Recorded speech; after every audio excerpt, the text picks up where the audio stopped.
Hello everyone, I'm Shevval. I'm Simay. And I'm Gülsüm. Today we're going to talk about how learning theories shape approaches, methodologies, instruction, and material design in language teaching. We chose sociocultural theory, and language teaching is not a random process. It is deeply shaped by learning theories that guide how knowledge is constructed and transferred. Among these theories, sociocultural theory provides a powerful framework by emphasizing the role of social interaction, cultural context, and collaboration in learning. This presentation explores how sociocultural theory influences teaching approaches, methodologies, instructional strategies, and material design, ultimately shaping effective language learning environments.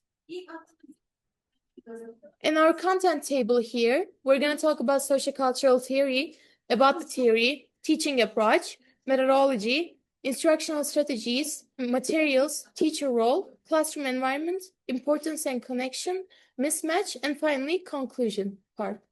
So I'll start with the sociocultural theory. It was developed by Lev Vygotsky. You see him in the picture. Sociocultural theory says basically learning happens through social interaction and culture.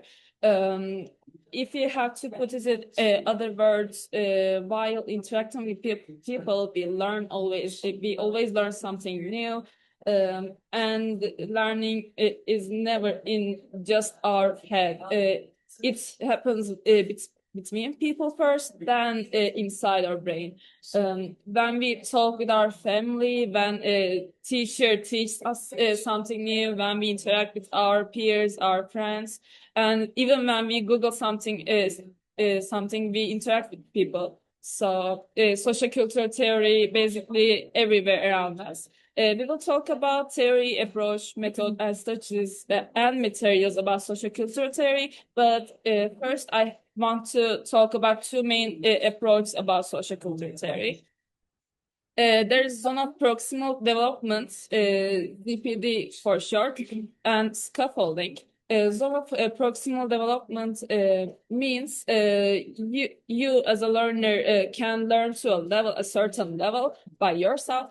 Then you ask someone for guidance, for help, and with their help and guidance, you can reach your maximum level. And of course, there's another as you can see in the picture, there's another level, something you cannot learn since our brains have limits. Let's say when I'm learning English, I make some researches, I take notes, I learn by myself. But of course, some things will not be for me. I'll have to ask some questions. I'll have to look at some new perspectives. That's why I will ask for my teacher, my friends, and with their help, I will understand the subject thoroughly. And there's scaffolding. It's a little bit different. Scaffolding means asking help at the start. And you can think of it like riding a bicycle. Someone helps you at first, then they gradually stop helping you. So that you can do it alone. There's a little difference between them. In ZPD, you start learning things, then you get help. But in scaffolding, you start with help, then you can do it alone. That's it. Now, I'm going to talk about teaching approach. Based on sociocultural theory, we chose task-based language teaching, TBLT. It focuses on meaningful communication through real-life tasks. For example, instead of memorizing grammar rules in isolation, learners, students engage in authentic activities such as problem solving, discussions, and storytelling. This approach reflects the idea that language is best learned through use and interaction, allowing students to actively construct meaning while collaborating with others. And our methodology is a task-based instruction. Task-based instruction operationalized TBIT by organizing lessons around tasks rather than traditional structures. In this methodology, learning occurs through three stages. First one is pre-task, second one is task cycle, and third one is post-task. During these stages, students are encouraged to negotiate meaning, share ideas, and reflect on their language use. This aligns with sociocultural theory by promoting interaction, peer learning, and guided support. Now let's talk about how we actually teach by using this theory. For our instructional strategies, we mainly focus on collaborative tasks. Instead of students working alone, they work together to achieve a shared goal. Students do not just learn the language, they use it to communicate, solve problems, and support each other. So learning becomes active, not passive. It turns the classroom environment into a social space where students feel safe to speak, help each other, and grow together. And for materials, we use our interactive story task pack in order to make this task effective. You can see our materials here. The key idea behind this is creating an information gap. But how? Let's say that we have two students, Simay and Simay, and I'm their teacher. So Simay knows only panel 1 and panel 2, and Shevai knows only panel 3 and 4. Let's see. Hello, Simay. Hello. Please look at panel 1 and panel 2 and tell us what do you understand? Well, the blue panel I have says that the kid didn't hear their alarm, and that's because they are late.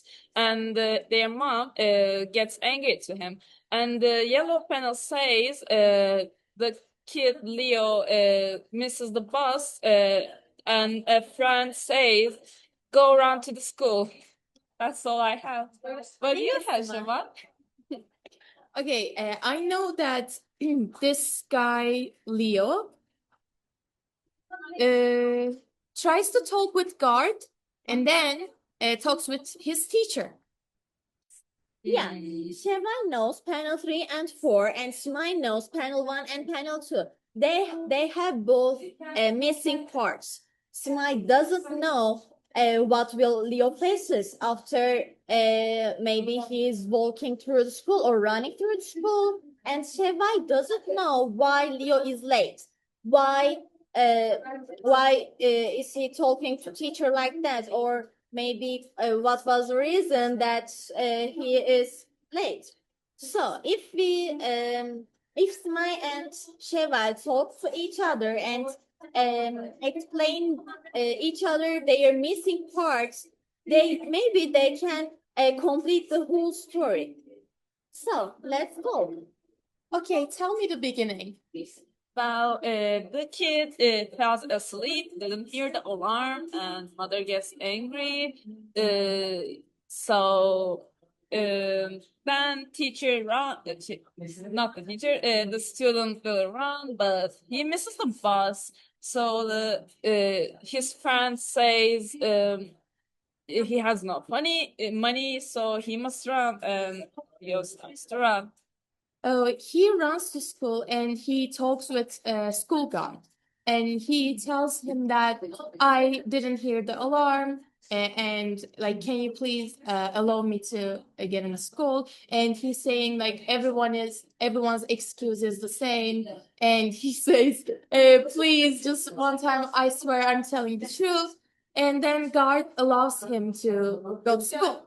And when he enters the classroom, teacher says, this is happening all the time. And she says, don't be late again. And then Leo sits down and takes notes for the previous lesson. Thank you for explaining. So these materials do not just support the theory, they actually make it happen in practice, as you see. This information gap is the spark that starts interactive. You know, without interaction, this theory stays on paper. With interaction, it becomes a real learning, as you see. Also, it's an exciting activity. Yeah, thank you. You both are very smart. So when we look at teacher role and classroom environment, what does the classroom look like in this theory? The teacher is not just a lecturer, but he or she is a facilitator. The teacher guides students and supports them when needed instead of controlling everything. This creates a classroom environment where students feel comfortable to speak, maybe collaborations and learning, maybe learning from each other, as you see our example, Sheval and Smile. So this creates a very good example. In this way, interaction doesn't just support learning, it becomes core of it.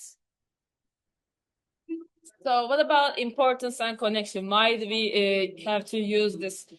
Well, in language teaching, the language mostly happens with interaction, and if we use behavioral teaching instead of using some interaction, we would ignore the basic principle of language. And just using interaction wouldn't be enough. We have to support it with materials. We use some cards for that. And with sports and interaction, learning will be much more effective for language teaching. And teaching theory materials all combined, if they're as perfect as possible, it would be both improvements for teacher and student in the classroom. As my friend said, when there's a mismatch between theory and practice, learning becomes less effective, right? For example, using traditional drill exercises in a sociocultural framework limits social interaction and reduces opportunities for meaningful communication. Similarly, poorly designed pair activities that lack real purpose may fail to engage students or promote learning. Okay, we came to conclusion part. What is your takeaway from this presentation? Thank you for listening us. Thank you for listening.